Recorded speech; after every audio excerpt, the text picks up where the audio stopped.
Yes, kama ulizaliwa mtu wa kwanza kwenye familia yako, hii ni video ya msingi sana, isikilize, itakusaidia kitu kikubwa.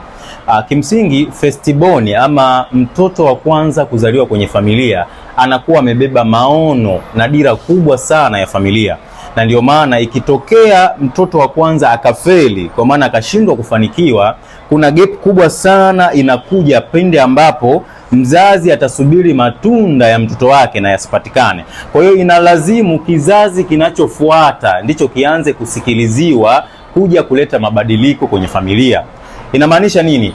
Kama ni mtoto wa kwanza, jua kabisa una mzigo mkubwa sana wa kuweza kuisaidia familia yako. Lakini kama utaferi kuweza kupata pesa, ukaferi kuweza kupata uchumi ambao utaweza kukidhi familia yako pamoja na wale wazazi wako, maana yake unakwenda kutengeneza gepu kubwa sana la umaskini katika familia yako. Ninachokushauri, kama ulizaliwa firstborn, tafuta kitu kitakachofanya uweze kuingiza pesa kuisaidia familia yako. Mimi ni lastborn na experience haya maumivu ambayo familia yangu iliwahi kuyapitia kwa sababu tu pengine uzao wa kwanza ulishindwa kuwa na achievement.